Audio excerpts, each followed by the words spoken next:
Bon, merci à ceux qui sont là. Non, non, vraiment, merci. Grosse foule en délire. On vous demandera de ne pas taper du pied en même temps parce que finalement, ça peut éventuellement faire bouger le bâtiment et bon, on peut avoir des problèmes éventuellement. Il y avait Freddie Mercury en 90, juste finalement un an avant son concert, qui avait eu ce problème-là ici au Beffroi de Montrouge et finalement, bon. Donc on vous demandera juste de ne pas applaudir trop fort, simplement. Bon, en tout cas, on vous remercie. En tout cas, nous, on vous remercie d'être là, même si vous n'êtes pas très nombreux. On pense que on a fait un peu d'hypothèse à 2 € et finalement, soit il y a un énorme problème sur la ligne 4, soit il y a une panne de réveil généralisée dans l'intégralité de la région Île-de-France. C'est vrai qu'on a mis 2 réveils, nous, mais parce qu'on savait qu'on serait là à l'heure. Et en fait, on va parler de conflits. Alors, c'est un peu inhabituel. C'est un sujet qui nous tenait à cœur parce que on est ravis de voir des présentations scientifiques sur des abstracts, sur telle équipe a présenté tel sujet et qu'ils ont l'impression d'avoir révolutionné la chirurgie. On en est tous là, hein, voilà. Et on se disait que l'AFC et cette nouvelle version du congrès pouvaient éventuellement s'intéresser à d'autres sujets, notamment les conflits, notamment l'annonce, et on pense avoir d'autres idées pour les années à venir. Et donc aujourd'hui, on va parler de la gestion des conflits. Voilà, en fait, en interrogeant les membres de l'AFC, on s'est rendu compte que c'était un problème récurrent dans beaucoup de services en France et que peut-être aborder ce sujet en congrès, c'était pas inutile. Alors, en fait, pour commencer, je vais vous raconter une petite histoire.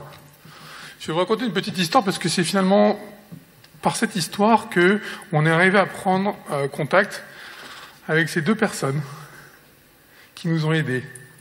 Alors, moi, je vais me présenter, je m'appelle David Fuchs, je suis chirurgien à l'Institut Mutualiste Montsouris. Une belle maison, une très jolie maison qui se trouve à près de 200 mètres d'ici, on peut y aller à pied. D'ailleurs, j'aurais pu faire la visite, finalement, et arriver à l'heure. Je suis arrivé dans cet établissement en 2013. En novembre 2013, je suis arrivé, j'avais 33 ans, et j'arrive dans un service qui est connu, qui est dirigé par un grand professeur, aussi bien en taille qu'en réputation, et qui a une équipe chirurgicale. Ils sont 4 chirurgiens, et en fait, le service, il est managé par les gastro-entérologues. Alors ça veut dire quoi? Ça veut dire qu'en fait, on a un service avec 35 lits à l'époque, il y a 35 lits avec des malades à l'intérieur, et finalement, les chirurgiens opèrent, ils font leur métier, hein, ils opèrent, c'est ce qu'on m'explique. Il me dit, nous on opère, et puis finalement, quand on a fini les blocs à 16h, on va voir les gastro-entérologues du service. Il dit nos gastro-entérologues, on a tendance nous aussi à dire nos gastro-entérologues, mais c'est pas nos gastro-entérologues. Hein. Sauf qu'un peu c'était un peu leur gastro-entérologue, parce qu'en fait c'était des gastro-entérologues diplômés, hein, et qui s'occupaient des malades. C'est-à-dire qui vérifiaient, qui faisaient la visite à 7h30 le matin, qui vérifiaient les ionogrammes sanguins, qui vérifiaient l'examen clinique, et qui récupérait donc la biologie à 11h, qui faisait les demandes de scanner, qui parfois brancardaient les malades au scanner, et puis ils appelaient le chirurgien qui avait le téléphone, hein, pour lui dire, écoute, vieux, là maintenant, celui-là il va pas bien, faut le remettre au bloc. Et en fait, mon patron, quand j'arrive, il me dit, mais c'est super, vous imaginez, tout est génial, quoi. C'est-à-dire qu'en fait, on s'occupe de rien. Parce que tout est géré par les gastros. Et effectivement, il y a 4 gastros. Il y a 4 gastros, les gastros avec une pyramide des âges qui va de 62 ans à 50 ans. Et je vois des types qui sont vraiment très sympas et qui connaissent très bien la pathologie chirurgicale parce que finalement, c'est eux qui s'occupent des malades en fait. Et je dis, mais où sont les internes? Ah il n'y a pas d'internes. Enfin, il y a un FFI, mais FFI qui parle pas bien français, qui s'occupe pas des malades, parce que à l'Institut Mutualiste Montsouris, tout est seniorisé en fait. C'est-à-dire que c'est pas un interne qui va faire un bon de transport, c'est pas un interne qui va faire les papiers de sortie, c'est pas un interne qui va gérer trajectoire pour faire les demandes de convalescence. Non, pas du tout. Tout ça sont les gastro-entérologues qui font ça. C'est pratique, non? Vous reconnaissez? C'est génial, non? Moi, j'ai trouvé ça à la fois un peu navrant, parce que finalement, on avait perdu une partie de notre activité. Alors, c'est pas que j'ai surveillé l'hypokaliémie de nos malades en post-opératoire. C'est ce qui nous passionne le plus, mais en réalité, c'est quand même notre métier. Et en fait, assez rapidement, je prends contact avec eux. Finalement, j'arrive dans l'équipe.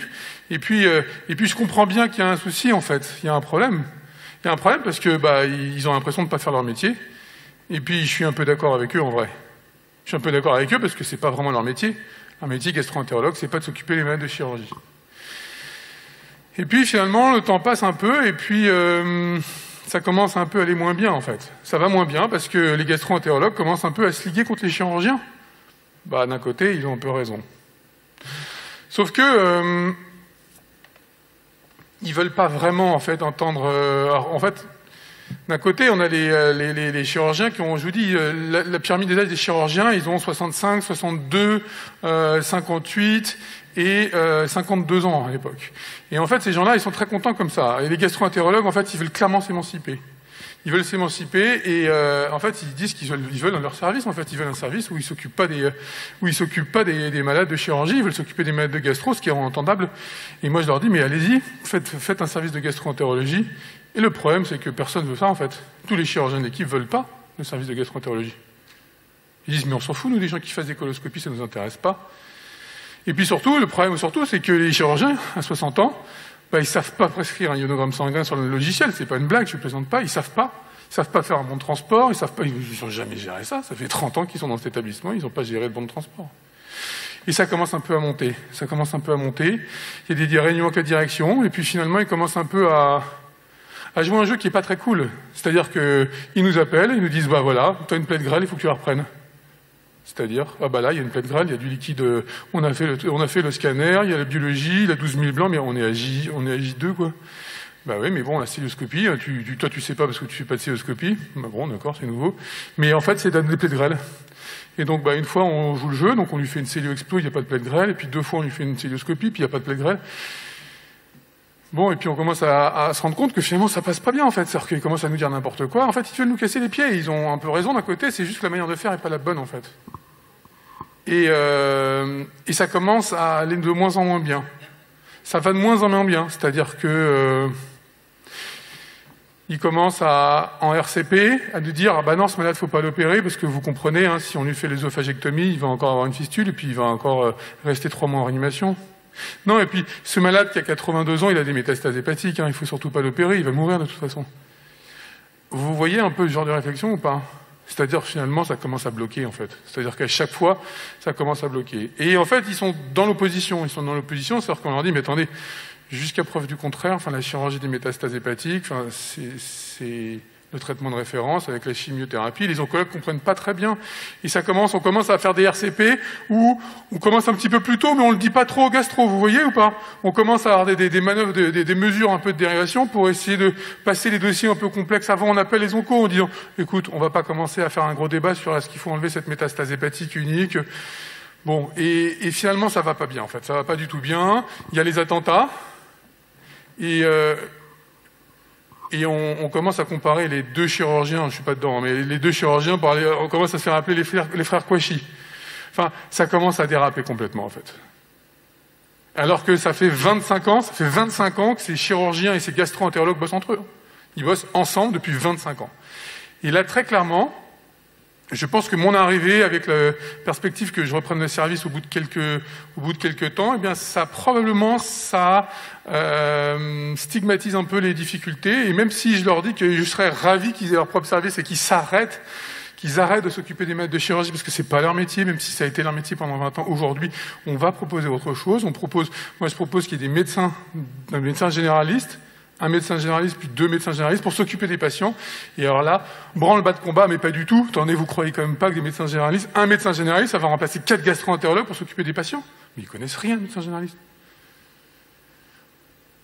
Voilà. C'est dans ces conditions-là qu'on a fait appel à un médiateur. En fait, on est allé voir la direction, chacun de notre côté, parce qu'on était incapable de parler, en fait. Incapable d'avoir une staff de réunion. Ils sont plus là, ils bloquent tout, et puis clairement, de nos côtés, enfin, du côté chirurgical, il y a beaucoup de mauvaise foi, et puis surtout, ils ne veulent pas revenir à s'occuper des malades. Enfin, voilà. Alors, vous avez vu, j'ai pas donné de nom, mais c'est assez facile de trouver, hein, en vrai. Mais c'est pas l'essentiel, c'est pas là où se pose la question. Et donc, finalement, on a fait appel à des médiateurs.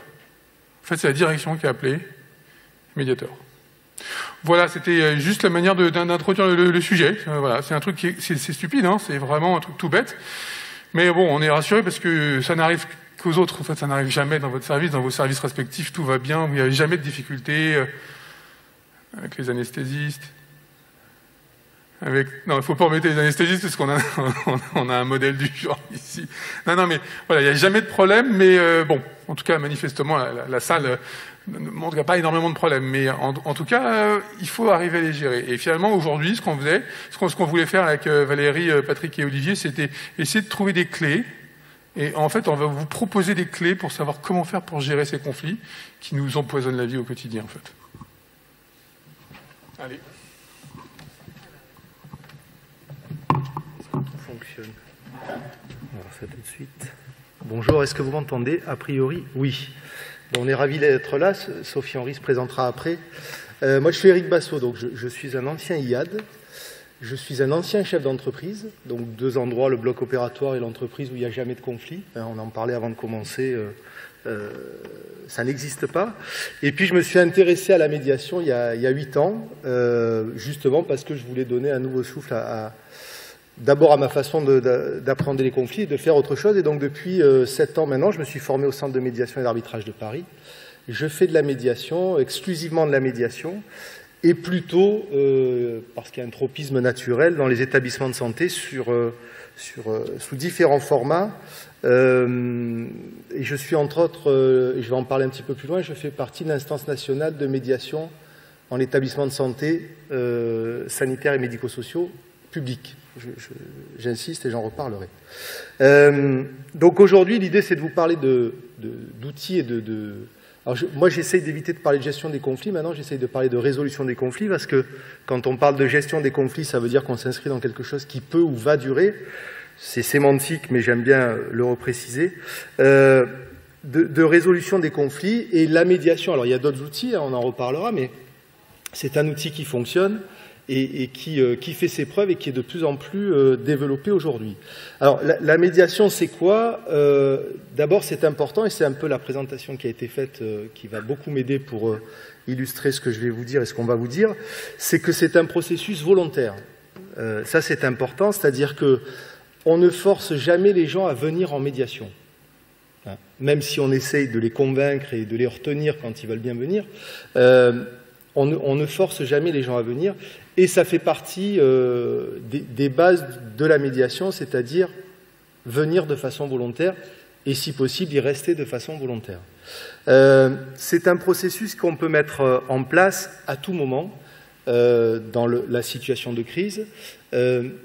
Malheureusement, j'allais dire, notre expérience au CMAP et plus largement, c'est que on fait souvent appel aux médiateurs quand on n'imagine plus trop d'autres solutions.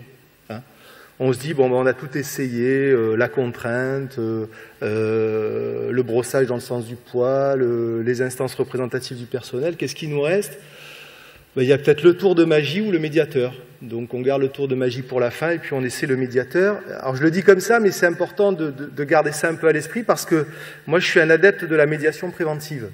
C'est-à-dire que plus on va enclencher le processus de médiation, qu'il soit avec des médiateurs dont c'est le métier, ou même, j'allais dire, de façon peut-être un peu moins formelle en interne, plus on démarteau et on s'inscrit dans ce processus de résolution, j'allais dire, plus on peut imaginer que d'abord ça ne prendra pas des proportions ingérables, et puis que ça pourra se résoudre de la façon la plus positive possible. Voilà, donc je vous glisse ça dans l'oreille, parce que si vous êtes confronté, comme votre collègue, à des problèmes, on se rend bien compte dans l'histoire que, enfin, je ne sais pas combien de temps ça a duré entre le moment où ça a été identifié et le moment où la médiation a été mise en place. Non, mais ça a duré entre le début de la médiation et la requête. Oh, ça a été assez rapide. Non, mais entre le moment où le conflit s'est développé, le moment où vous avez fait la médiation. Ça a pris un peu de temps parce que d'abord il a fallu. Au début, on a vraiment cru que les choses allaient se calmer. En fait, on pensait que d'abord que l'effet de groupe allait atténuer les choses, alors qu'en fait c'est exactement l'inverse. En fait, l'effet de groupe n'a fait qu'aggraver les problèmes. Et en fait, même des gens qui avaient l'habitude de ne pas parler. C'est ça qui est assez intéressant, c'est toujours le même effet quand on a un effet de groupe. En fait, il y a des gens qui d'habitude ne parlent pas et qui se mettent à parler, puis des gens qui d'habitude parlent se mettent à se taire en fait. Et bien, ça a été assez délétère. Donc, en pratique, on a vraiment cru que les choses allaient se calmer parce qu'on allait arriver à un accord. Alors le problème, c'est qu'en En théorie, moi, j'espérais que finalement les vieux chirurgiens allaient entendre raison et que finalement la stratégie proposée avec le fait d'engager un médecin généraliste les rassure, mais c'était pas vraiment le cas, et parce qu'ils avaient l'habitude que ça fonctionne bien. Et les gastro-entérologues, d'une certaine manière, ils voulaient que les chirurgiens réalisent tout ce qu'ils avaient fait pour eux depuis 20 ans. Et en fait, c'est l'histoire d'un couple, mais c'est assez marrant. L'histoire d'un couple de 25 ans qui se déteste, en fait. C'est exactement ça. Et qui vit ensemble tous les jours, en fait. On a les mêmes malades. Bon, c'est bien, vous êtes en train de dérouler tout ce que j'ai à dire après, c'est extraordinaire. Je suis vraiment désolé, alors. Non, au contraire. C'est parfait, ça illustre parfaitement ce que je vais dire de façon un peu théorique. Donc, pour répondre clairement à la question d'Éric, là, c'est combien de temps il a fallu? Ça nous a pris... j'ai envie de dire au moins 18 mois. Voilà, c'est ça. Donc en 18 mois... avant 18 mois, avant qu'on arrive à une situation où on s'était dit, mais là c'est un non-retour. Le coup des frères Kouachi, on a commencé à dire, très bien, on va aller au tribunal, on va attaquer l'ordre des médecins. Enfin vraiment, on va aller à l'ordre des médecins pour dire, on va régler ce problème-là. Et là, je pense que la direction a compris que ça commençait il n'y avait plus de solution de discussion. Voilà. Donc 18 mois, ce qui peut paraître court, même si ça ne l'est pas, et qui surtout est très long quand on travaille ensemble au quotidien, parce que c'est ça qu'il ne faut pas perdre de vue. Donc après, on va rentrer dans les stratégies d'évitement, les programmes opératoires qu'il va falloir décaler, que les chirurgiens ne se croisent pas, enfin voilà. Donc tout ça pour dire que c'est très long, et que donc j'encourage les gens qui sont intéressés par ça à aller le plus vite possible pour mettre en place quelque chose qui est de la médiation, qui ressemble à de la médiation. Le troisième élément qui est important par rapport à ce qu'est la médiation, c'est que c'est mené par un tiers. Hein. Je vais y revenir après, mais c'est important. On verra aussi, j'essaierai de théoriser, c'est un bien grand mot, mais comment le conflit se construit, et on se rend compte que très rapidement, la résolution entre les personnes impliquées elles-mêmes, elle est plus possible. Hein. Donc c'est là où la présence du tiers, elle devient importante. Autre élément qui est important, c'est que tout ça se fait et se fera, et on le développera tout à l'heure, dans un cadre qui est strictement confidentiel. Hein, et on verra pourquoi c'est important, à la fois dans le processus de communication, et puis éventuellement dans le cas où ça se judiciarise, où ça passe devant l'ordre, etc., etc. Avec cette idée que les gens, s'ils le veulent, trouveront une solution qui leur convient, et surtout qui conviendra aux deux. Hein. Le but de la médiation, c'est surtout d'éviter qu'il y ait... Dans le lot, il y en a un qui se sente un peu écrasé ou qui a fait trop de concessions par rapport à l'autre, etc., etc. Donc on essaie de trouver un équilibre dans la résolution. Alors, pour qu'on parle de la même chose, pour le temps qui nous appartient, là, médiation, souvent on le compare, on le confond avec d'autres choses. Très rapidement, on le confond souvent avec la négociation. La médiation, ce n'est pas tout à fait une négociation. D'abord parce que la négociation, en général, elle se fait entre les gens. On en fait tous les jours, tous les matins, avec le conjoint, les enfants, son N+1, etc., etc. Et en général, la négo, elle est menée entre les personnes elles-mêmes. Hein. Donc c'est ce qui la distingue de la médiation, qui, elle, est menée par un tiers. C'est aussi différent de la conciliation. Alors, je ne vais pas rentrer dans le débat juridique autour de la conciliation, c'est simplement pour vous dire que c'est un terme qu'on utilise souvent comme une espèce de synonyme de médiation. Pour nous, il y a une différence, hein, et dans le secteur de la santé, il faut faire la différence parce que, si vous avez la curiosité d'aller voir les textes, on parle des deux, de conciliation et de médiation, en général pour des actions différentes, mais parfois parce qu'on les confond. Donc la conciliation, si je fais simple et en synthèse, c'est l'intervention d'un tiers comme dans la médiation, mais d'un tiers qui va essayer de proposer et d'apporter des solutions pour résoudre le conflit. D'accord ? C'est souvent ce qu'on rencontre pour ceux qui ont eu la chance ou la malchance de passer devant l'ordre. Il y a plutôt des conciliateurs, c'est-à-dire sont vos confrères qui... prennent les points de vue et puis essayent de dire mais tiens si vous faisiez comme ça et puis vous si vous faisiez comme ça et est-ce qu'on ne pourrait pas imaginer deux. Voilà, donc je fais ce point parce que la conciliation, on va en reparler, c'est quelque chose que vous allez retrouver, il faut la distinguer de la médiation. Pourquoi ? Parce que souvent les gens rentrent en médiation avec le sentiment qu'ils viennent voir un conciliateur et que donc c'est quelqu'un qui va apporter une solution au problème. Et là on a un petit réglage à faire parce que ce n'est pas le rôle du médiateur.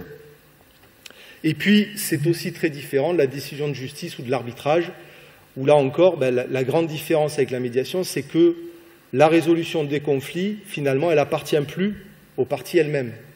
C'est quelqu'un qui va décider pour vous. Hein. C'est un peu la raison pour laquelle, quand vous regardez les sorties de tribunaux à 20h, avec Dupond-Moretti quand il n'était pas ministre de la Justice, les deux parties sortent de là en vous disant « je suis pas content, c'est pas satisfaisant, j'ai été trop lourdement, il n'a pas été assez ». En général, la réaction, elle est classique. Pourquoi? Parce que la décision, elle est imposée et elle n'est pas choisie. Voilà. Et ça, pour moi, c'est important, le principe de la médiation. Et ce qui fait que ça fonctionne le plus souvent, c'est que les gens, si c'est bien mené et bien décidé par les parties, c'est qu'on sort avec le sentiment d'avoir fait ses propres choix. Ce qui change tout quand même. Hein. C'est pour ça que le tiers extérieur, il a son importance. C'est pour ça que je parlais de médiation préventive aussi. Alors, il faut essayer d'externaliser le choix du tiers, parce qu'il n'y a rien de pire que le chef de service ou qui veut faire le médiateur et qui se retrouve pris entre deux feux. Hein, parce que forcément, il va faire un content et un mécontent. Oui, David? Non, c'est surtout que le chef de service, il n'a pas de formation de médiation, en fait. Je suis content, oui. Ça il n'a pas de formation de grand-chose, en vrai, ni de management, parce qu'une personne ne forme les chefs de service au management. Mais la médiation, la négociation, la conciliation, c'est des termes qui sont parfaitement inconnus des chefs de service médecins. Enfin, souvent, ce qu'on attend du chef de service ou du responsable au sens large, c'est de l'arbitrage, hein, au sens commun du terme, c'est-à-dire, on vient dans son bureau, j'ai un problème avec un tel... il faut que vous le régliez, quoi. Hein, voilà. Et en général, effectivement, il y a un règlement qui est fait, je vais décider qu'on va faire ça, qu'on va faire ça. Mais souvent, ça ne fait, quand le conflit est important, et ça ne fait que peut-être ralentir, mais ça vient rajouter en général une pièce au dossier quand il y a médiation après. Ce que je veux dire par là, c'est que régulièrement, j'entends, puis moi, la goutte d'eau qui a fait déborder le vase, c'est que quand on a demandé... à notre patron, il a pris telle décision, quoi. Avec tout ce que j'avais fait jusque-là, en plus, j'ai mon chef qui me chie pas, quoi. Voilà. Hein. Et donc, en fait, ça vient souvent alimenter, même si sur le moment, on peut avoir l'impression que ça a apporté quelque chose. Alors, la médiation quand j'ai identifié quatre situations dans le secteur de la santé. Le conflit entre les patients et les familles et les praticiens ou l'institution, hein. Les conflits entre les praticiens eux-mêmes. Je fais une distinction parce que c'est un peu l'actualité dans les conflits entre praticiens du secteur public. Et puis, il y a le Ségur de la santé qui a maintenant un mois, je crois, ou deux. Voilà, donc c'était surtout pour évoquer avec vous le fait que la médiation aujourd'hui... elle est à peu près partout dans le secteur de la santé, même si on n'en a pas forcément la connaissance et la conscience. Mais ça, pour rester dans la terminologie médicale, ça avance à bas bruit, quoi. Hein, donc voilà, et forcément, moi, je m'en réjouis. Alors, si je distingue un peu, vous avez d'abord, dans les conflits avec les patients et les familles, peut-être que certains d'entre vous ont eu à vivre cette expérience de médiation. C'est la loi de janvier 2016. Ce qui est important là, c'est que la loi de janvier 2016, c'est la mise à jour de la loi de 2002, dite loi Kouchner. Hein. Donc tout ça est dans le Code de la santé publique. C'est comment les établissements ont l'obligation, par le biais de la commission des usagers, de mettre en place une médiation. Je vous le dis parce que c'est important pour moi aussi. En général, ce sont les patients et les familles qui demandent la médiation. Mais dans la pratique, les soignants pourraient ou peuvent demander aussi la médiation. Hein, souvent, on a l'impression qu'il y a une espèce d'unilatéralité de la demande de médiation, mais les textes prévoient qu'elle se fasse dans les deux sens. Voilà. Donc, moi, aujourd'hui, c'est une de celles que je pratique le plus. Même si la loi de 2002, modifiée en 2016, prévoit que chaque établissement doit désigner 2 médiateurs médecins titulaires et suppléants et 2 médiateurs non médecins titulaires et suppléants, qui ne sont pas formés. Hein. Donc moi j'ai la chance, et on a la chance au CMAP de proposer une formation là-dessus, parce que quand on vous dit, moi je forme beaucoup de gens qui me disent j'ai fait une seule médiation et ça reste un traumatisme, quoi, hein, en tant que médiateur. Hein. Parce que j'étais pas préparé, parce que je me suis retrouvé avec des familles, parce que je me suis retrouvé avec des collègues. Hein. Imaginez-vous, on vous désigne comme médiateur pour aller traiter un conflit, en général sur des situations graves, avec quelqu'un avec qui vous travaillez, ou vous déjeunez, ou vous passez vos vacances ensemble, quoi. Il y a un petit truc qui ne fonctionne pas, mais c'est comme ça. Donc souvent, on nous appelle en renfort par rapport à ça. Et je peux vous dire d'expérience que, et on y reviendra juste après, au moins 95%, je reste un peu, parce que je n'ai pas de statistiques, des problématiques sont celles de l'absence de communication. Ouais, c'est quand même un peu le fond de la médiation. C'est que vous avez des gens qui vous disent finalement, j'ai trouvé que ça comme moyen pour rencontrer le médecin ou le soignant ou la direction, etc., etc. Et souvent, même s'il y a une procédure en cours, etc., la médiation, la plupart du temps, en tout cas dans mon expérience, permet d'arriver à l'extinction du conflit, quoi. Ce qui ne veut pas dire que derrière, il n'y aura pas la commission de dédommagement et quelque chose où les assurances... Mais sur le plan humain, voilà. Et les médecins ne sont pas exclus de ça, c'est-à-dire que quand on est mis en cause, c'est jamais quelque chose qu'on vit de façon sereine et agréable. Hein. Donc voilà. Donc pouvoir aussi, et c'est là où le médiateur doit jouer ce rôle-là, laisser la parole au patient, mais dire aussi, on va peut-être écouter ce que monsieur ou madame a à nous dire en tant que praticien, souvent ça fait du bien à tout le monde. Hein. Donc ça c'est un premier module, première place dans laquelle vous avez la médiation. On a aussi dans le cadre des litiges entre praticiens, alors j'ai distingué secteur privé et secteur public à dessein hein, pour pouvoir expliquer la suite. C'est prévu, en général ça se passe au niveau de l'ordre, hein. Ce sont plutôt des conciliateurs, voilà, mais rien n'empêche deux praticiens, et ça c'est des choses qu'on voit assez régulièrement aussi, de décider de faire appel à un médiateur externe. Hein. Je vis d'un abcès, je continue dans la métaphore pas très réussie, je vis d'un abcès sur le choix du médiateur et doit-il être un spécialiste du sujet ou du métier ou pas, c'est-à-dire est-ce qu'un médiateur pour traiter un conflit entre médecins doit-il être médecin? Ma première réponse est non. Le médiateur c'est un spécialiste du conflit, avant d'être un spécialiste de la profession. À titre personnel, c'est l'endroit où je suis le plus embêté, c'est quand on m'appelle pour des conflits au bloc, en salle de réveil, en réa, etc. J'ai fait ça pendant des années et je ne peux pas m'empêcher de réfléchir à ce que je faisais à l'époque. Donc ça vient peut-être un peu plus compliquer ma réflexion. En tout cas, ce qui est sûr, c'est que, et David, vous le disiez, il faut être formé. C'est ça le vrai sujet. On ne peut pas faire de la médiation comme ça. Enfin, on peut, hein, mais ça me paraît compliqué. Troisième place de la médiation et qui est très récente, c'est qu'il y a un décret d'août 2019 qui prévoit la mise en place d'une instance nationale de médiation dans les établissements de santé publics, d'une instance nationale, l'instance nationale de médiation dans les établissements de santé, tatati, tatata. Je vous le dis pour ceux qui sont du secteur public ici, ça commence à fonctionner. Le système est un peu lourd, mais voilà. Il se passe en trois phases le cas échéant. Première phase, il y a une obligation depuis ce décret de mettre en place, dès qu'il y a un conflit qui est avéré, alors là on parle bien des conflits entre professionnels de santé. Hein. Ça exclut tout ce qui concerne les conditions de travail, tout ce qui concerne les instances représentatives du personnel, etc. etc. C'est vraiment tout ce qui empêche le fonctionnement du service, hein, pour le faire court et simple. Il doit y avoir une tentative, alors après on peut discuter des termes, de résolution locale du conflit. Donc c'est là où on parle par exemple de conciliateurs, ça peut être au niveau de l'ordre, ça peut être au niveau de l'instance régionale paritaire, ça peut être par le choix d'un médiateur externe. Ça c'est à l'établissement de voir ce qui lui paraît à faire. Si ça ne fonctionne pas, il a été mis en place un dispositif interrégional, donc qui sont gérés par les ARS. Et si ça ne fonctionne pas, il y a l'instance nationale où on est 12 médiateurs qui peuvent être appelés si les phases d'avant n'ont pas fonctionné. David, vous vouliez réagir ?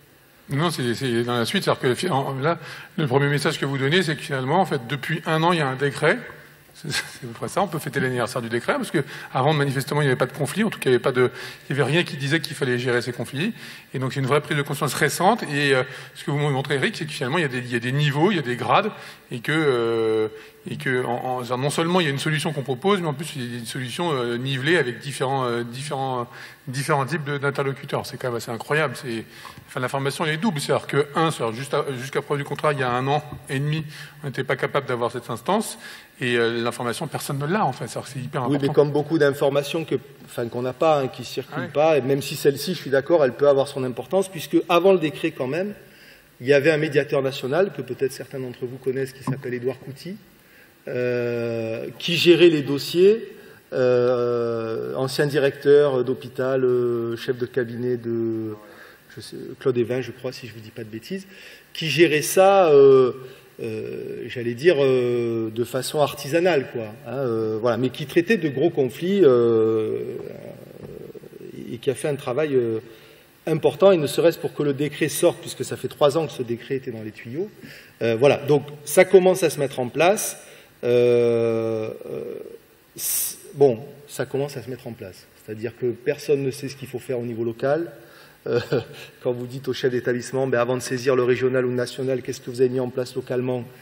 Je vais réfléchir, je ne sais pas, je vous rappelle, etc. etc. Mais voilà, effectivement, on va rester positif et dire que ça existe.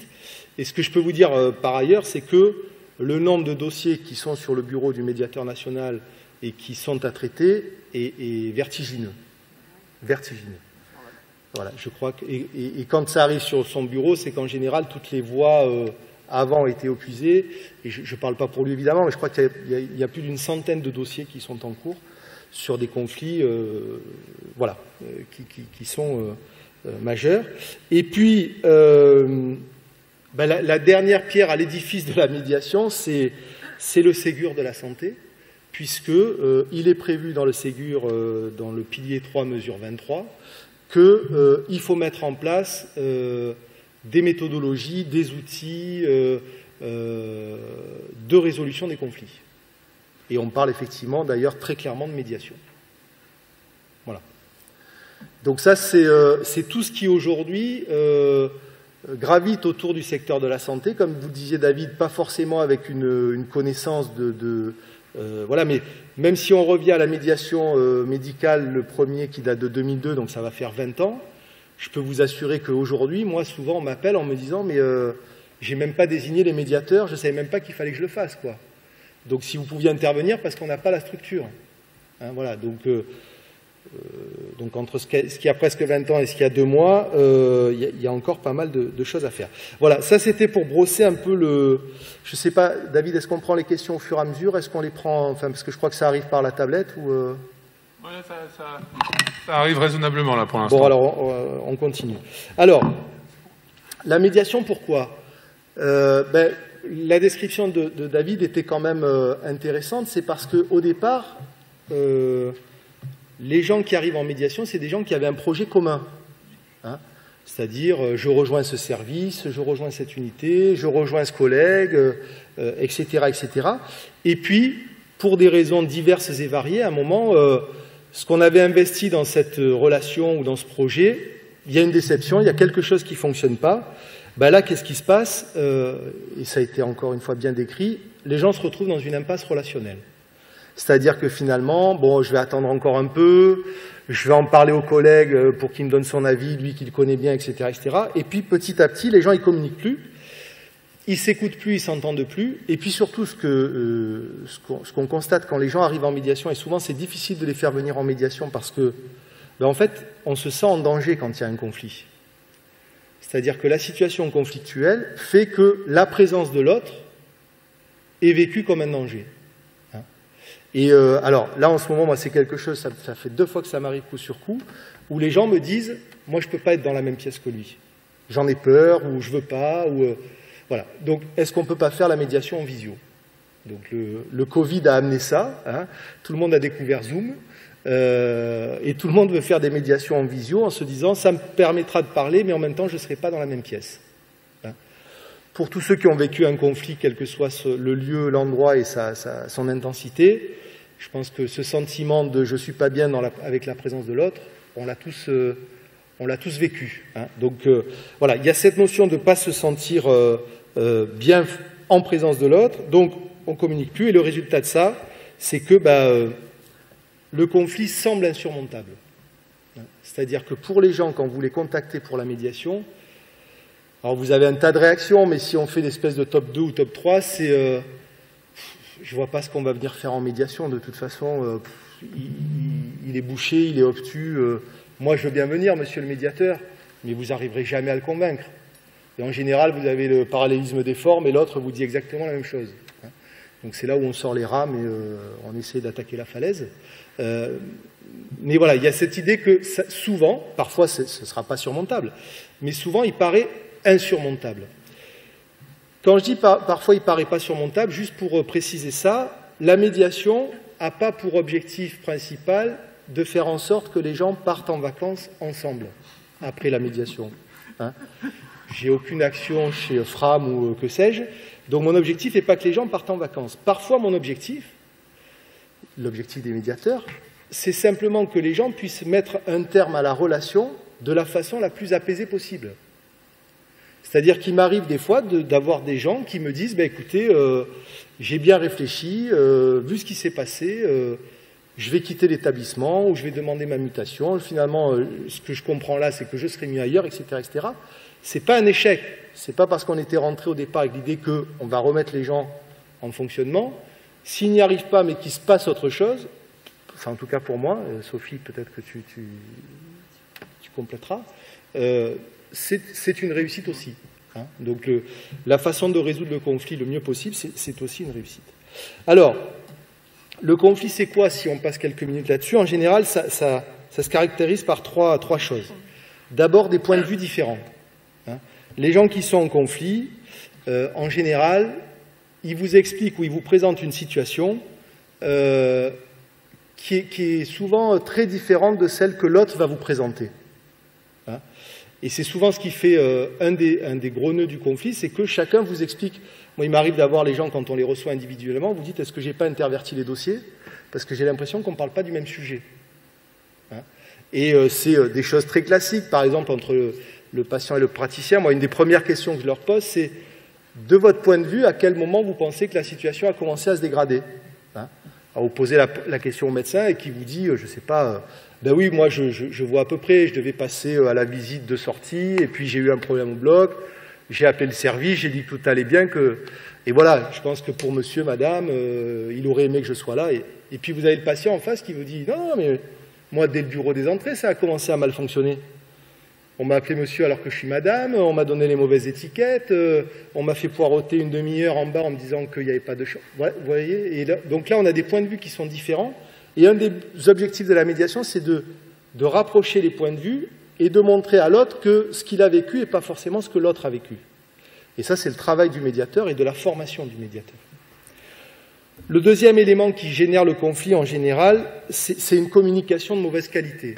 C'est-à-dire qu'entre ce que moi je pense, ce que je prévois comme mot pour dire ce que je pense, ce que je finis par dire, et puis surtout l'autre, ce qu'il comprend, souvent c'est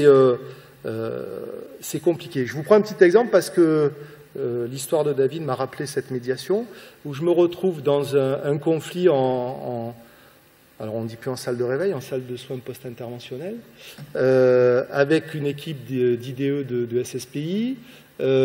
On identifie que l'équipe dit ouais, mais alors surtout un des problèmes, c'est qu'on a le sentiment que notre cadre sup, alors maintenant on a 2 cadres de proximité, mais on a le sentiment que notre cadre sup nous soutient plus trop dans le conflit qu'on a avec les anesthésistes.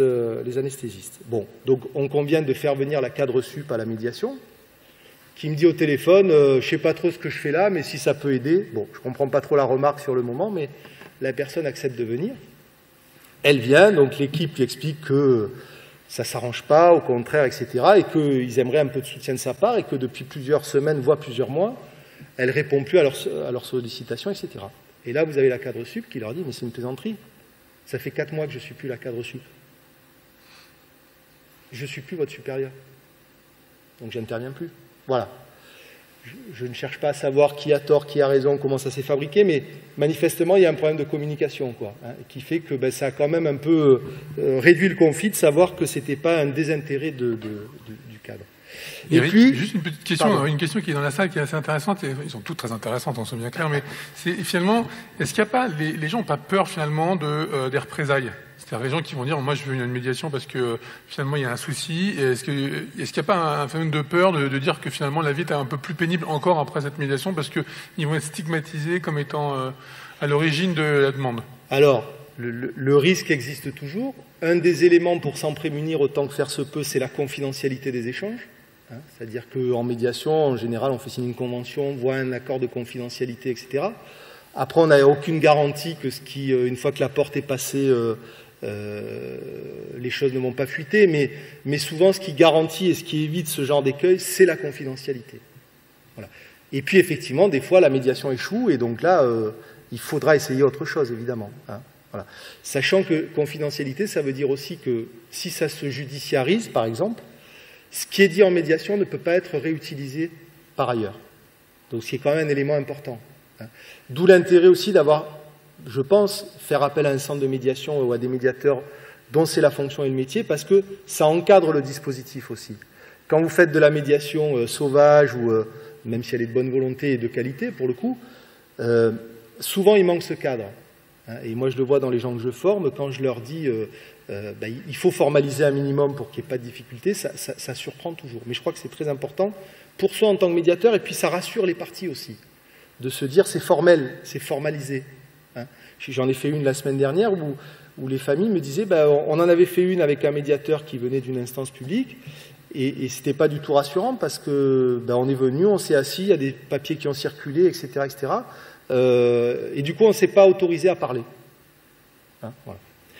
Troisième élément qui caractérise le conflit, c'est que dans le conflit, on ne voit plus les solutions parce qu'on est concentré uniquement sur le problème. Hein.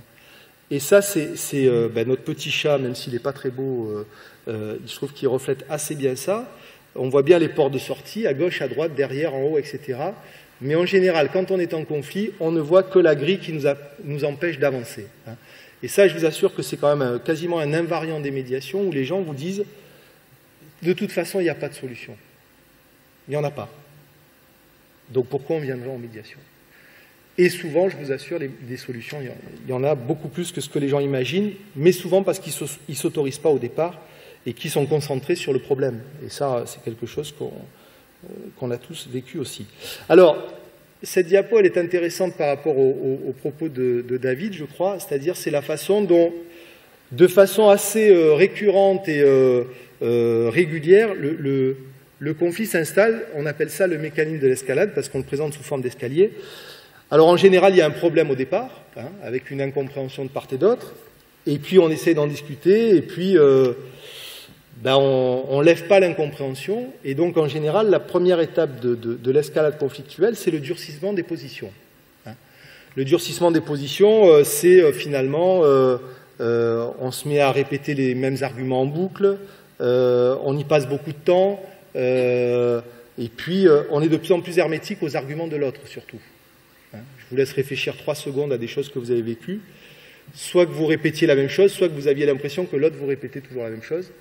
Et en général, c'est des phrases du type « oui, mais »,« non, mais ». Hein, voilà. Et ça, vous savez que vous êtes en train de vous enliser. C'est la polarisation des échanges. « Non, mais je te dis que »,« oui, mais moi, je vous dis que ». Hein. Et là, on rentre dans le jeu de ping-pong. Quand rien n'est fait, on va passer des mots à l'action. Hein. Si c'est comme ça, j'envoie un recommandé, je vais saisir l'ordre, je préviens la direction, etc., etc. De façon un peu schématique, on considère que jusqu'à ces 3 étapes, le conflit peut être résolu directement par les parties. Au-delà, en général, c'est plus compliqué. Ensuite, on passe aux préjugés, aux coalitions. C'est exactement, mais c'est assez invariant. Hein. Et bon, voilà. Donc des choses qui n'existent pas dans la réalité, hein, mais de toute façon, au bloc, ils font ce qu'ils veulent. Ils nous renvoient les patients, ils ne sont pas réveillés. Voilà, bon, c'est pure fiction, hein, mais voilà, donc préjugés, coalition, donc le blog c'est un monde à part, les services, machin, et puis ça se cristallise comme ça. Si on continue et qu'on s'enfonce un peu plus, c'est comment je vais réussir à faire perdre la face à l'autre. Hein, ben, puisqu'il ne veut rien entendre, je vais montrer à tout le monde que c'est un incompétent, un incapable, un menteur, que sais-je. Puis on va passer aux menaces. Hein, pas d'exemple, je pense que vous en trouverez tout seul. Si rien n'est fait, ben on va essayer de détruire partiellement l'autre. Hein, je crois que c'était l'exemple des gastros et des chirurgiens. Finalement, je ne sais plus, on envoie tout au scanner, ou on n'opère pas, ou on opère trop, voilà. Mais l'objectif, c'est de montrer que l'autre en face ne fait pas son boulot, ne réagit pas bien, n'a pas les bons comportements, etc., etc. Et puis, si ça ne suffit pas, on va essayer de détruire complètement l'autre, hein, en le faisant déplacer, virer, placardiser, que sais-je. Et puis, on va aller jusqu'à la destruction globale, et ça peut paraître rare ou inexistant, mais je reste encore surpris, alors qu'à moitié, puisque je l'ai vécu en tant que chef d'entreprise, donc là je vais parler de moi, c'est-à-dire qu'à un moment, j'ai même eu l'idée de couler ma boîte si ça pouvait couler mon associé. Et mes avocats me disaient, mais vous vous rendez pas compte le risque que vous prenez? Je m'en fous. Si je peux vous voyez comme quoi, un médiateur, ça s'apprend. Hein. On l'est pas de fait et on l'est pas tout le temps. Si vous me garantissez, maître, que je le laisse sur le carreau, je remonterai une société. Voilà. Et si j'essaie de prendre un peu de hauteur par rapport à ça, des anthropologistes ont montré que dans la nature, quand il y a un conflit, les animaux entre eux, ils se battent pour la domination, pour le territoire, etc. Quand l'un des deux gagne, ben l'autre, soit il s'en va, soit il se soumet. L'être humain a, entre autres, cette particularité que nous n'avons pas de limite dans le conflit et dans la violence. Aucune limite. Donc on peut aller jusqu'à se détruire soi-même si on a la conviction qu'à un moment, ça va détruire l'autre. Hein. Et ça, souvent, c'est alimenté par une chose qui s'est accentuée de mon point de vue ces dernières années, qui est la distance. Ça veut dire que plus il y a de distance entre vous et l'autre, je ne parle pas de distance physique liée au Covid, hein, 1 mètre ou 3 mètres, hein, je parle de la distance qu'on peut mettre avec celui avec qui on est en conflit. Plus il y a de distance, et plus on est prêt à détruire l'autre. Et plus on est prêt à faire des choses contre l'autre. Et je vous prends un exemple tout simple, qu'on a tous vécu, je crois, au moins une fois, ce sont les emails. Hein, vous avez reçu ou vous avez envoyé, probablement, des emails à quelqu'un avec qui vous aviez un problème, et dans lequel vous vous autorisez parfois des horreurs. Hein, alors qu'ils peuvent passer par des choses très symboliques. Hein. Je lui écris en gras et en majuscule pour bien lui montrer que je suis en colère et que c'est moi qui vais l'écraser. Hein.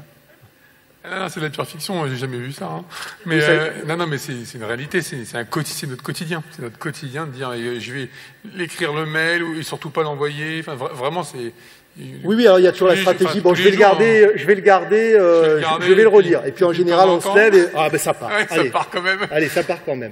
Mais voilà, c'est l'exemple typique de la distance qui fait que on génère du conflit. Parce que quand vous remettez les gens autour de la table, quand on y arrive, et que vous dites, l'une des parties dit, alors la première chose, c'est ce mail-là. Non, mais attends, là je l'ai fait, j'ai le coup de...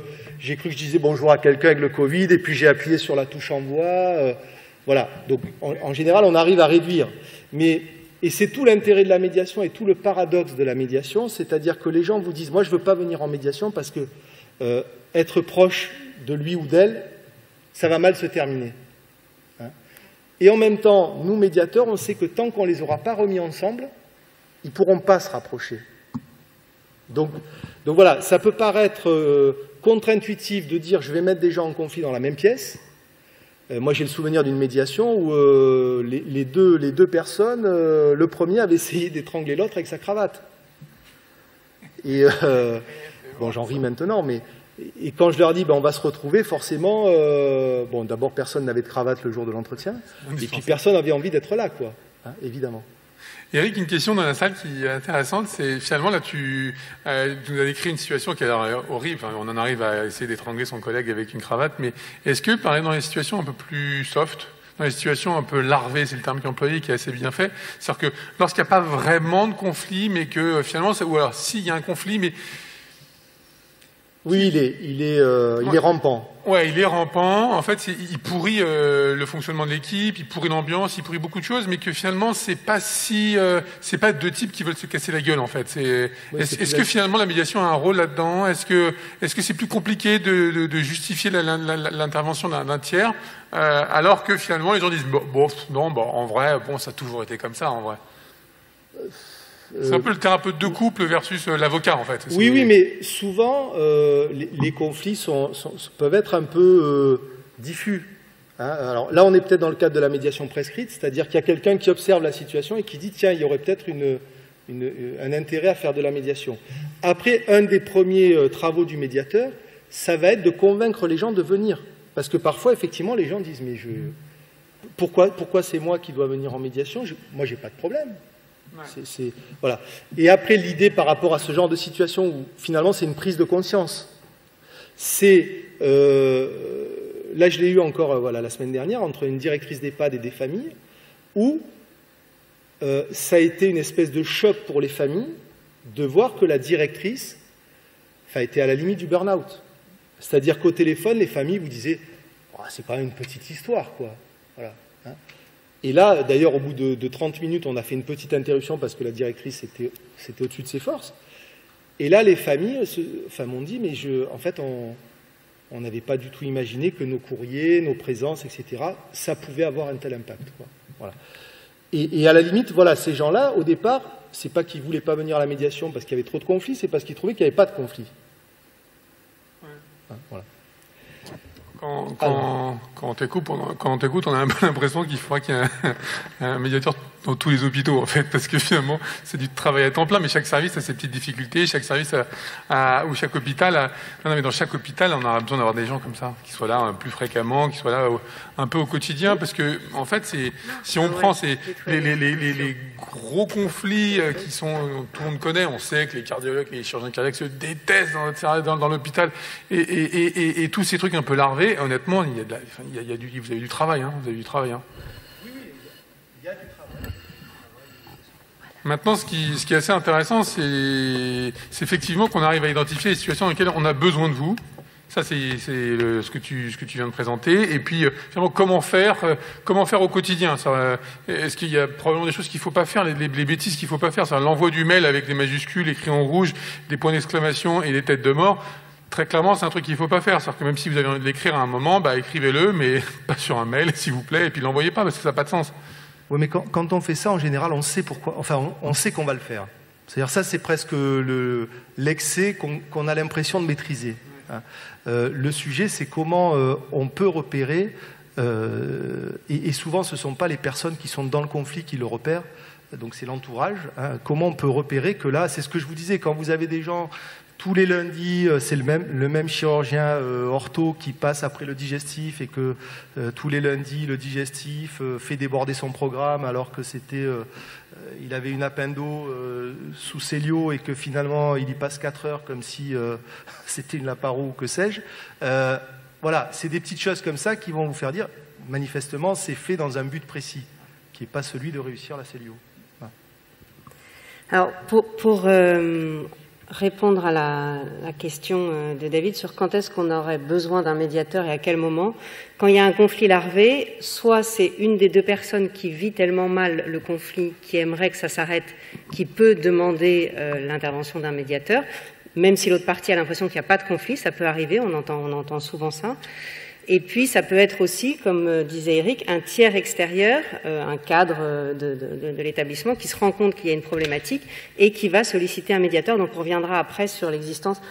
David disait qu'il faudrait presque un médiateur dans tous les hôpitaux. Bah oui, c'est un peu l'objectif, c'est qu'il y ait quelqu'un qu'on puisse aller rencontrer, soit qui est interne à l'hôpital, soit qu'on puisse appeler si nécessaire quand il y a un conflit. Alors, je voulais vous parler quelques minutes des différentes typologies de conflits pour que vous puissiez mieux les anticiper et mieux les comprendre.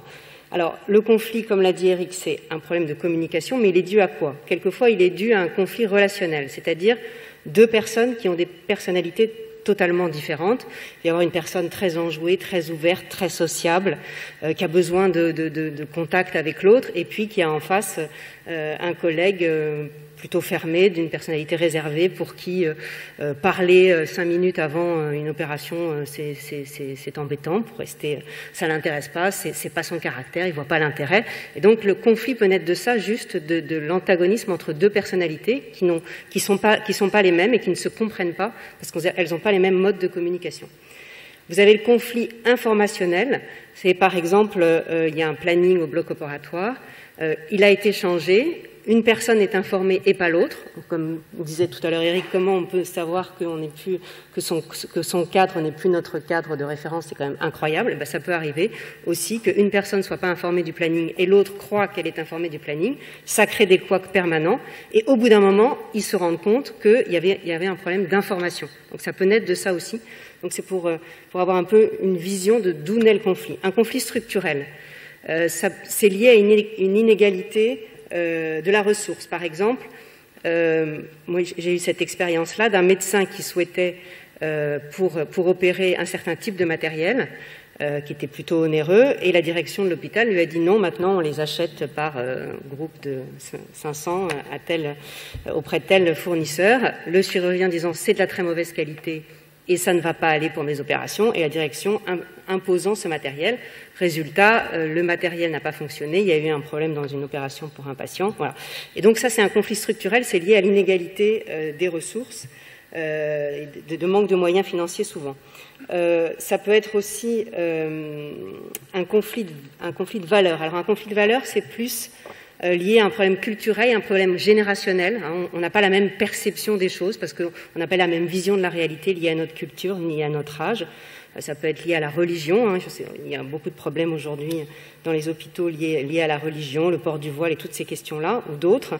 Ça peut être aussi un conflit lié à des valeurs financières, par exemple, entre deux praticiens sur la perception de la valeur d'une clientèle. Donc là aussi, on est sur une valeur, cette fois-ci, financière. Et puis le conflit d'intérêt, ça c'est le conflit d'intérêt, j'allais dire, inhérent à la pratique hospitalière, c'est que le médecin souhaite soigner et la direction souhaite avoir une activité qui soit rentable. Donc, même si tout le monde veut une médecine de qualité pour les patients, eh bien les intérêts ne sont pas les mêmes, et donc de là naît le conflit. Donc ça vous permet aussi, vous, de mieux analyser quand il y a un conflit qui naît ou en train de naître, de quelle nature il est, pour pouvoir peut-être le désamorcer plus vite. L'individu et l'organisation, pourquoi cette présentation? Parce que les situations de conflit dans le travail, elles vont se tendre. Elles ne sont pas toujours liées juste à deux personnes qui s'entendent pas. Quand David a expliqué tout à l'heure l'origine du conflit, on est dans une organisation, c'est pas juste les gastros et les chirurgiens qui s'entendaient plus, c'est beaucoup plus global. C'est lié au fait que il y avait peut-être pas une bonne direction qui s'assurait de la bonne coordination entre les praticiens. Donc il faut avoir ça aussi en tête. C'est pas juste deux personnes ou un groupe de personnes qui s'entendent pas. C'est un groupe de personnes. Enfin, c'est une personne d'abord avec son caractère, comme je vous l'ai dit, ses objectifs, ses attentes, ses problèmes. Et puis, cette personne, elle est en conflit avec d'autres, mais il y a aussi l'organisation de l'entreprise, avec là aussi des outils, des process, des règlements intérieurs. Et l'entreprise est elle-même contrainte par des objectifs qui ont été fixés par les pouvoirs publics pour l'hospitalisation publique, par des actionnaires dans les hôpitaux privés. Il y a des lois. Maintenant, il y a la crise sanitaire, donc il y a des contingences sécuritaires encore plus fortes. Donc, c'est dans cet univers-là que le conflit naît. Il n'est pas juste parce que deux personnes ne s'entendent pas. Donc, c'est pour ça que la médiation est utile, parce que ça permet, avec le médiateur, à prendre un peu de hauteur, essayer de voir d'où viennent tous les problèmes et pas juste de se dire il y a un conflit entre deux personnes. C'est ça aussi le travail du médiateur.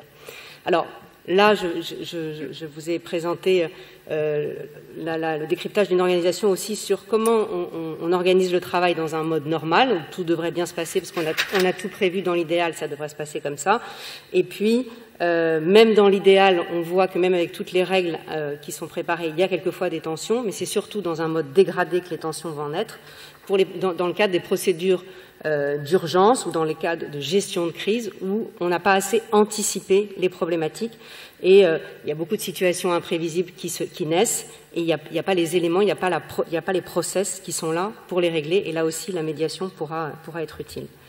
Alors, la médiation, elle a plusieurs atouts. Alors, je les ai mis tous ensemble on va les reprendre les uns après les autres, mais je vois l'heure qui tourne. Et si vous avez des questions, je voulais laisser du temps pour les questions. Donc, ce que vous avez dit, Eric, en vous présentant la médiation, c'est que l'intérêt, c'est que c'est vous qui allez maîtriser le différent. C'est pas un tiers qui va vous dire la solution à trouver. Donc, c'est vous qui venez en médiation avec une problématique et c'est vous qui allez ressortir avec la solution. C'est pas le médiateur qui va vous la donner. Le médiateur, il va vous accompagner pour aller vers la solution. C'est plus rapide, la médiation, ça prend une quinzaine d'heures à peu près. Enfin là, je fais une moyenne, ça peut durer 50 heures, 30 heures, 3 heures, mais en moyenne, ça dure une quinzaine d'heures. Donc, même si le conflit perdure depuis des mois, voire des années, on peut le résoudre assez rapidement. Ça permet, même si on ne va pas partir en vacances ensemble, de conserver la relation après la médiation, parce qu'on va rétablir la communication entre les parties qui étaient même plus capables de se mettre dans la même pièce. Donc on va au moins permettre la communication. Ça ne veut pas dire qu'ils vont devenir les meilleurs amis du monde, mais ça veut dire qu'ils seront capables de recommuniquer, ce qui est quand même important dans une relation de travail. Il y a une situation émotionnelle qui est très forte. Alors, quel que soit le CMAP, on intervient dans tous les domaines d'activité des entreprises, que ce soit un hôpital ou une multinationale dans le domaine de l'énergie. L'émotionnel est là, quelle que soit la qualité de la partie à la médiation, l'émotionnel est là, que ce soit un directeur ou que ce soit une aide-soignante, que ce soit un professeur, l'émotionnel est là. Et ça, la médiation permet de le traiter, ce qu'on ne peut pas traiter dans le cadre d'un contentieux judiciaire, bien sûr, ou même dans des univers où on essaye de retirer l'émotionnel et on se concentre que sur le problème. Il faut traiter l'émotionnel, c'est très important. Le processus volontaire, on vous l'a dit, et la loi le rappelle. Là, il y a une charte sur la médiation, donc qui a été publiée en août 2019 et qui rappelle un des principes fondamentaux de la médiation, c'est le caractère volontaire. On vient en médiation si on est d'accord pour venir en médiation. Alors, évidemment, si on n'y va pas, il faut justifier les raisons pour lesquelles on n'y va pas pour qu'on puisse passer à une autre solution. Et souvent, les parties, comme l'ont dit David et Eric, vous disent « Bon, moi, je veux bien venir parce qu'on m'a demandé de venir, mais je vois pas très bien ce que je fais là. » Mais au bout de quelques minutes, voire quelques heures, la personne réalise que c'est bien d'être là.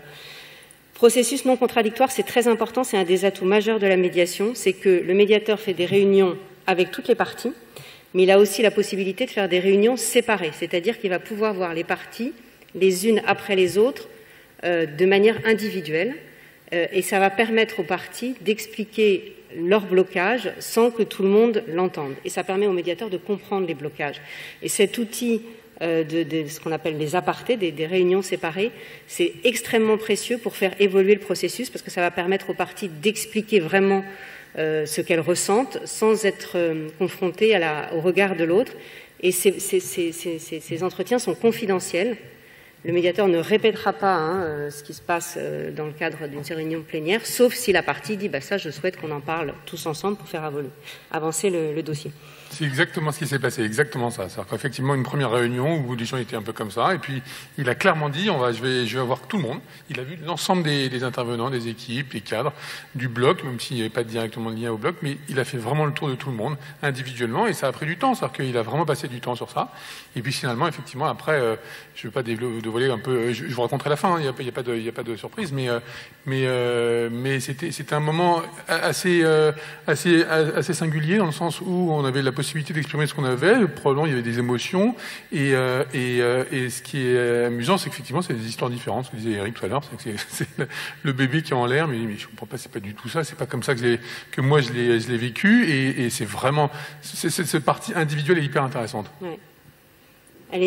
D'ailleurs, c'est vraiment la spécificité de la médiation, parce que moi j'étais avocat, le grand principe de la justice, c'est que c'est contradictoire. Si quelqu'un dit quelque chose, l'autre doit l'entendre. Mais là, on n'est pas dans un procès. On est vraiment là pour essayer d'apaiser une situation et de la faire évoluer vers une solution gagnante pour tout le monde. Alors, favorise une solution gagnante pour tout le monde, c'est-à-dire qu'à la sortie, il faut que chaque partie ait le sentiment que la solution qui a été trouvée lui convienne. Donc, quelquefois, il y a des médiations qui n'aboutissent pas parce que les parties ne se sentent pas à l'aise avec les pistes de solutions qu'elles ont évoquées. Ça a toujours établi la communication, mais dans l'ensemble, on a quand même plus de 70% des cas où la médiation, en médiation sociale, enfin la médiation en conflit interpersonnel, on a 75% de dossiers où les parties finissent par trouver leur accord. Et donc, quand vous avez trouvé votre accord, vous allez le mettre en œuvre spontanément. C'est pas comme une décision de justice qui vous est imposée, vous allez tout faire pour essayer de ne pas l'appliquer. Alors, les fondamentaux de la médiation, ils sont rappelés dans la charte de la médiation là, qui a été si je vous les enlève avant de vous les avoir présentés, qui a été promulguée en août 2019. Hein, on va fêter son... Mais je ne sais pas faire marcher ton truc là. Ces 4 fondamentaux, ils sont rappelés dans la charte, donc vous pouvez la consulter, cette charte qui est pour tous les praticiens de la santé. L'indépendance du médiateur, ça c'est très important. L'indépendance et l'impartialité du médiateur, ce que vous a dit Eric, si vous connaissez le médiateur, si vous travaillez avec lui, si vous avez des relations personnelles avec lui, c'est impossible qu'il soit votre médiateur. Vous pouvez le récuser. Il faut que ce soit une personne qui soit totalement indépendante et des deux parties, pour que vous soyez à l'aise avec lui, que vous puissiez lui confier les difficultés que vous avez rencontrées. Hein. Donc il doit être indépendant des parties, qu'il n'y ait aucun rapport hiérarchique, amical, professionnel, etc. Impartialité, ça veut dire que vous avez le sentiment, et vous devez être rassuré sur le fait que le médiateur n'aura pas de parti pris plus pour l'une ou l'autre des parties. Donc il faut d'abord qu'il soit indépendant pour ensuite être sûr de son impartialité. Neutralité, ça veut dire qu'il n'est pas impliqué dans la solution. Il ne faut pas que ce soit votre directeur qui va se propulser médiateur. Il a sûrement un intérêt dans la solution, que ce soit l'une ou l'autre. Il faut vraiment que ce soit une personne qui soit totalement extérieure et que la solution qui soit trouvée ne l'impacte pas. Sophie, justement, est-ce que je peux revenir sur ça? Il y a une question qui est posée par les milliers de participants là, sur est-ce que le fait que la CME doit être impliquée, est-ce qu'elle n'est pas impliquée, comment ça se passe par rapport à la commission médicale d'établissement? Est-ce que c'est l'étape avant la médiation? Est-ce qu'ils doivent faire partie du groupe? Comment on la positionne? Alors, normalement, les présidents de CME n'interviennent pas en médiation. Cela dit, notamment dans les conflits avec les patients et les familles, si les médiateurs sont récusés, c'est le président de CME qui doit se substituer au médiateur. Voilà. Et puis après, dans les faits, mais pourquoi pas, hein, puisqu'on parle de solutions locales, effectivement, le président de CME pourrait être ce premier échelon voilà. Mais peut-être que, là je parle, le président de CME dans un conflit qui opposerait des praticiens à la direction de l'établissement, il pourrait être... taxé de partialité par la direction. Voilà. Là, ce que je vous décris, c'est ce qui résulte de la charte de la médiation d'août 2019, et c'est pour les conflits entre professionnels de la santé. Ce n'est pas les conflits famille, patients et médecins. Donc, entre professionnels de la santé, il est indispensable qu'il y ait cette indépendance, cette impartialité. Alors, si les parties se sentent à l'aise, ça aussi c'est important, ils se disent « je sais qu'il a telle fonction », mais on le connaît bien, on sait qu'il aura ce recul. Si c'est le choix des parties, c'est possible. Mais il faut vraiment que vous ayez le sentiment qu'il ne soit pas impliqué dans le conflit. Et la confidentialité qu'Éric a rappelé, qui est le socle du processus de médiation. Alors, qui est le médiateur? On revient sur la question qu'a évoquée Eric tout à l'heure. Est-ce qu'il faut que ce soit un professionnel de la santé ou est-ce que ça peut être une personne qui ne soit pas nécessairement un professionnel de la santé mais qui soit un professionnel de la gestion, on va dire de la résolution du conflit? La question, à mon sens, n'est pas tranchée. Il faut encore une fois que les parties se sentent à l'aise. Mais par expérience, on a eu des médiations dans des établissements hospitaliers avec des médiateurs qui n'étaient pas des médecins, mais qui étaient des spécialistes de la résolution de conflits. Et ça s'est très bien passé. Ce qui est important, et on va le voir, c'est que la médiation, c'est tout un process. Et il y a tout un temps où les parties vont exposer au médiateur la problématique, le conflit, la source du conflit, et le fait quelquefois de ne pas être un spécialiste, ça va aider à la résolution du conflit parce que le médiateur va être un peu comme Candice, il va poser des questions par exemple sur les plannings des blocs, comment ça se passe, donc les parties autour de la table vont se dire il est un peu stupide, il ne sait pas comment ça se passe, ils vont être obligés de réexpliquer et quelquefois en expliquant les parties ne sont pas d'accord sur l'organisation du planning entre elles, donc ça permet justement de déceler des difficultés avant même d'avoir essayé de délimiter le périmètre du conflit. Donc à mon sens, si ça rassure les parties que ce soit un professionnel, c'est très bien. Mais ce qui est important, c'est d'être un professionnel de la résolution de conflits. Et on peut faire aussi ce qui s'appelle de la comédiation. On peut demander à un professionnel de la santé d'être présent et un médiateur non professionnel de l'accompagner.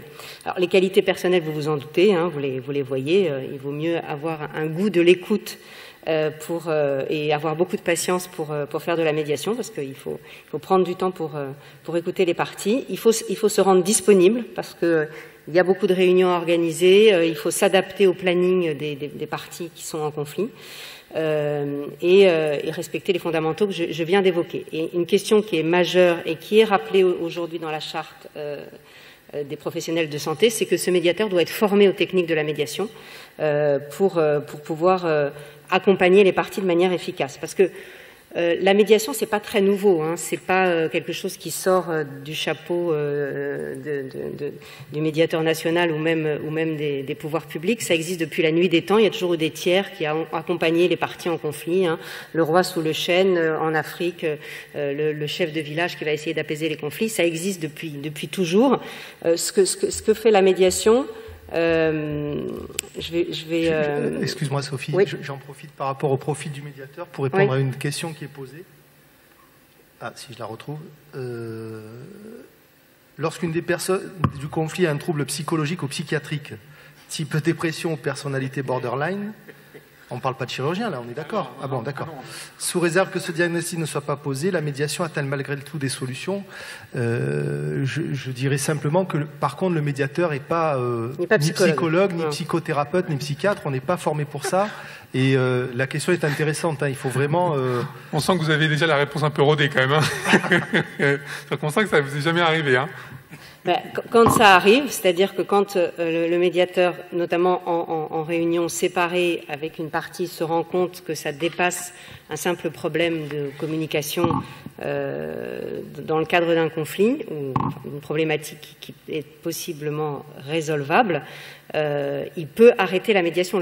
Alors, les parties ont la possibilité d'arrêter la médiation à tout moment. C'est un processus libre. Vous venez quand vous voulez, enfin vous venez si vous voulez, pardon. Mais ensuite, quand vous êtes en médiation, vous avez la possibilité à un moment donné de dire « moi je m'y retrouve pas, ça fait plusieurs séances qu'on mène, j'ai pas l'impression que ça avance, je préfère me retirer de la médiation » et le médiateur a cette même faculté. Donc s'il a affaire à une personne qui serait vraiment psychologiquement déséquilibrée, il peut mettre fin à la médiation et inviter la personne peut-être à se faire aider ou la personne qui a proposé la médiation lui indiquer qu'il a des difficultés à poursuivre la médiation en raison d'une personnalité un peu difficile. Voilà, il doit respecter la confidentialité, bien sûr, mais il a la possibilité d'arrêter si on avait vraiment affaire à une personne psychologiquement fragile. Alors, très rapidement, j'en aurais fini. C'est juste qu'on vous parle de médiation depuis 1 heure maintenant.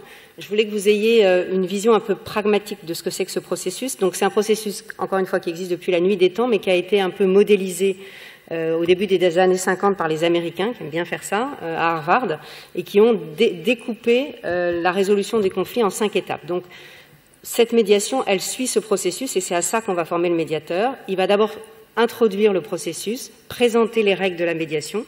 Alors, au CMAP, on a un règlement de médiation, donc ça facilite les choses. Venir en médiation au CMAP, ça veut dire respecter le règlement du CMAP. Et comme Eric le disait, c'est un processus qui doit être cadré, parce que ça rassure les parties et ça permet de bien faire fonctionner le process. Ensuite, il va demander aux parties, chacune leur tour, d'exposer leur vision du conflit. Et comme Eric l'a dit, la vision du conflit n'a absolument rien à voir d'une personne à l'autre. Chacun a sa vision de la réalité, vous le savez tous, il y a une réalité, mais chacun a sa vision de la réalité.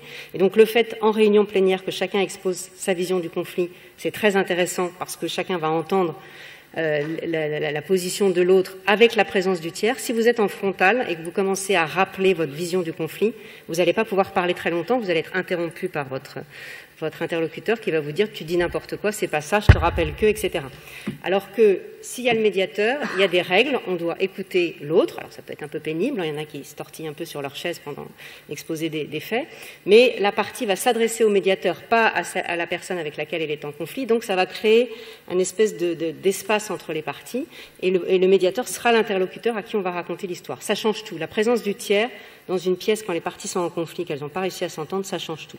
Donc cet exposé des faits est très important, le médiateur va pouvoir poser des questions, reformuler, etc. À la fin de cette étape 1, il va y avoir l'accord sur le désaccord, c'est-à-dire de quoi on va parler pendant cette médiation, on va délimiter le problème. Alors ça paraît simple, mais délimiter l'enjeu du conflit, délimiter le conflit, ça prend un certain temps.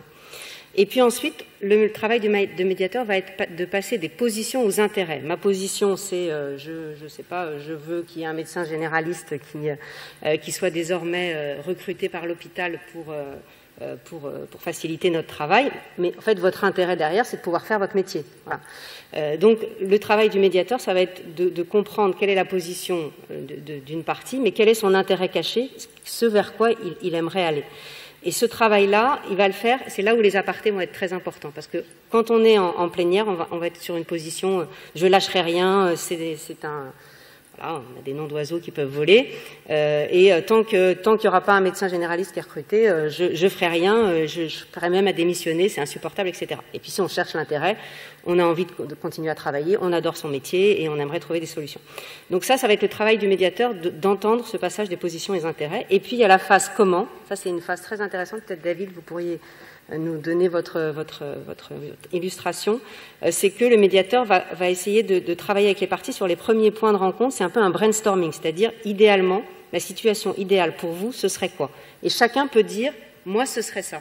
Et c'est pas Walt Disney, hein, c'est pas le monde merveilleux de Walt Disney, mais c'est assez intéressant de voir qu'il y a des pistes de solutions qui sont proposées par les parties qu'elles n'auraient jamais osé évoquer, et que quand elles sont sur le paperboard, les autres disent bah ouais, bah ça me pose aucun problème, ok, on y va. Et chacun va faire des concessions sur la proposition de l'autre. Alors peut-être que votre... C'est exactement ce qui s'est passé, ouais. Et je vous dis, la première mesure qui a été instaurée, c'était dire bonjour. Ouais, c'est marrant, hein? Non, dire bonjour. C'est-à-dire en fait, dans le paperboard, c'est dire oui, mais de temps en temps, il ne nous dit pas bonjour. Bah, dire bonjour. Et on a créé finalement une charte, d'ailleurs, Sophie vous en parlez, mais dans la charte, le premier truc, c'est en fait, les gens s'engagent. Est-ce qu'ils sont d'accord avec le fait on doit se dire bonjour? Tout le monde a dit oui, il faut se dire bonjour, c'est important. Et donc, elle a des conclusions. Moi, ça m'avait fait doucement rire, mais en vrai, c'est le début de la réflexion. C'est-à-dire est-ce qu'on est tous d'accord pour dire il faut qu'on se dise bonjour le matin quand on se voit? Eh bien oui. C'était une grande étape. Non, mais c'est hyper drôle, on était arrivé à plus dire bonjour. C'est-à-dire que les gens se détestaient. Donc c'était exactement ça. Voilà. Et puis après, l'idée, c'est d'arriver vers un process commun que tout le monde va respecter sur l'organisation. Là, c'était un problème organisationnel, sur l'organisation qui va être définie. Et puis le comment finalement, voilà, c'est un engagement réciproque, c'est la formalisation de l'accord. Là, il y a une charte qui a été rédigée. Cette charte ou cet accord doit être signé par toutes les parties. Et comme ce sont elles qui l'ont choisi, je ne sais pas maintenant, David, où en est l'exécution de cette charte que vous avez signée. Est-ce que ça s'est bien passé? Racontez-nous la fin maintenant. Ah oui. Alors effectivement, donc il y a l'élaboration d'une charte où on expliquait un peu ce qui était important pour tout le monde, et puis finalement on est arrivé à un accord.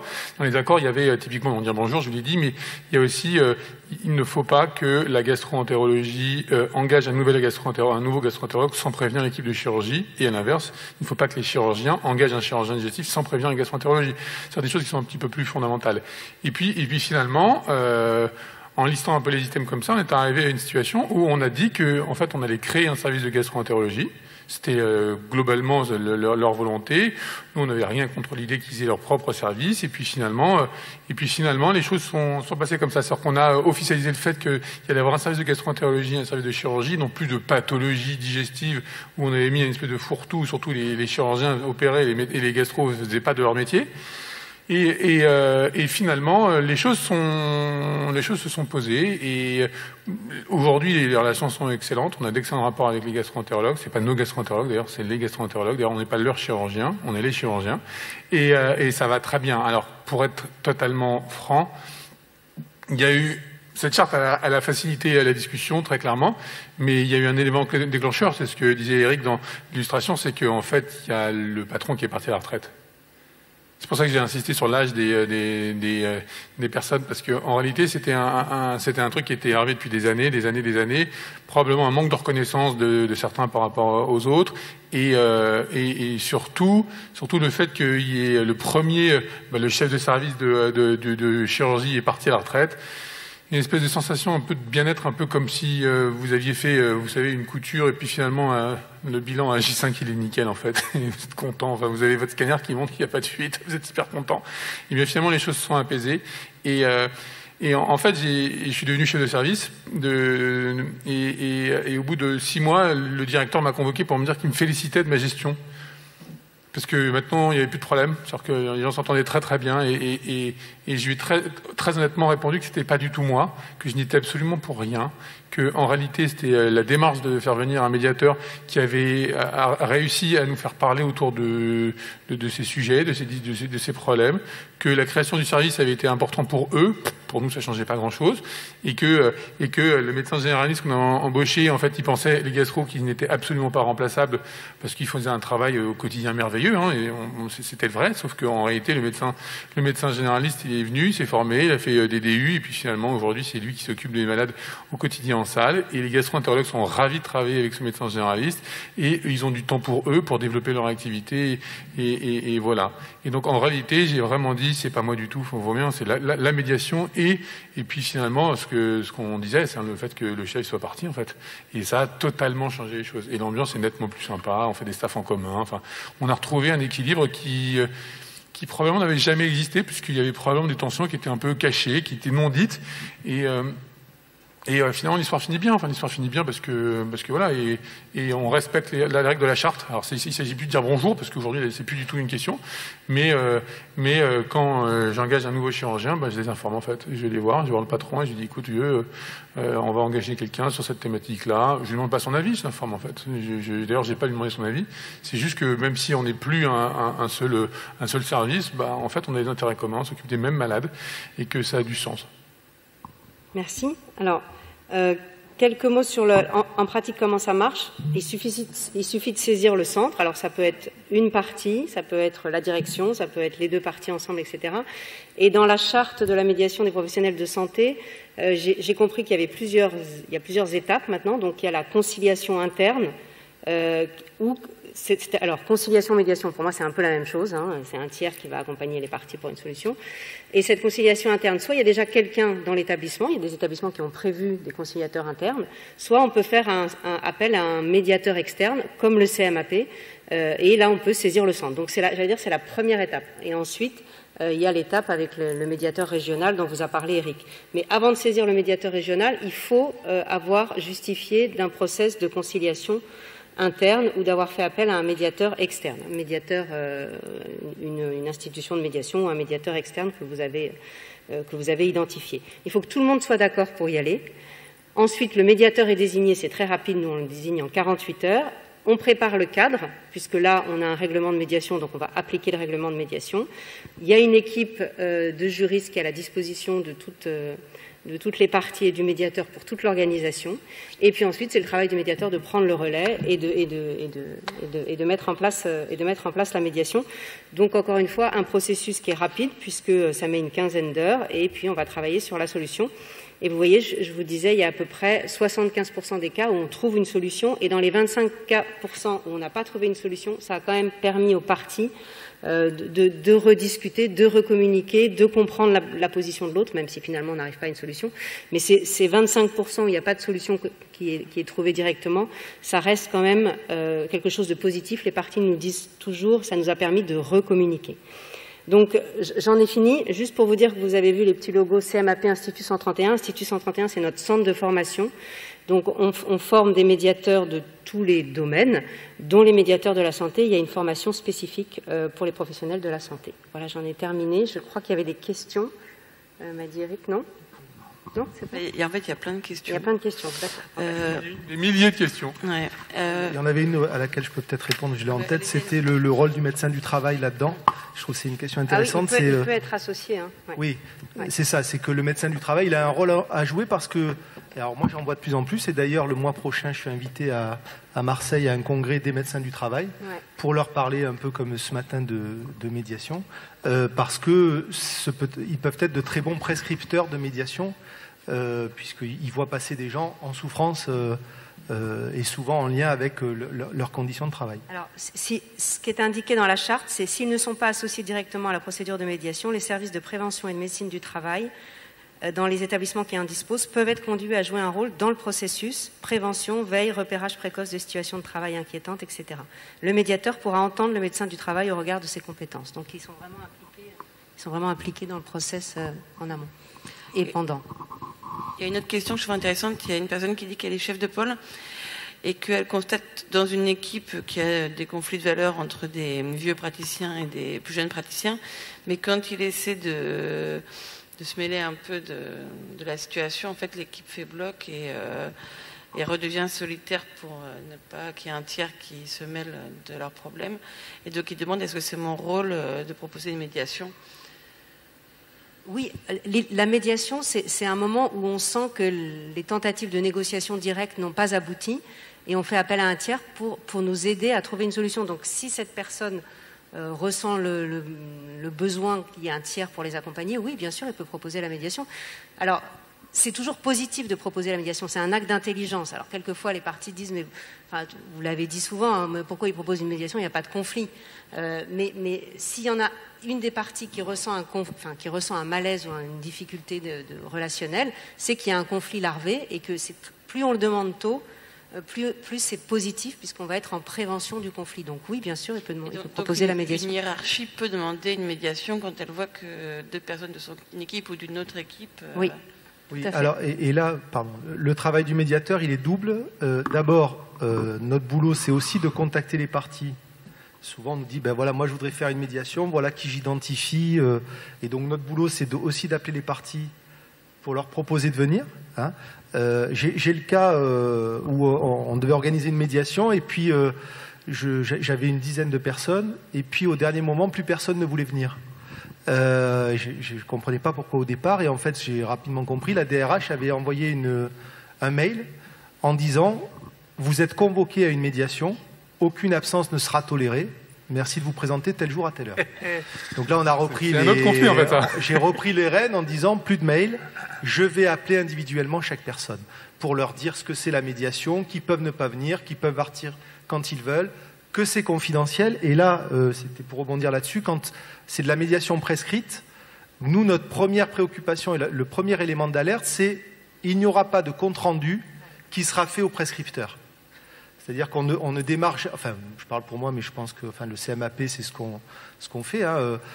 Si on nous dit « Ah oui, mais moi j'ai besoin d'un rapport, j'ai besoin d'un compte-rendu, etc. etc. » c'est pas possible dans le cadre de la médiation.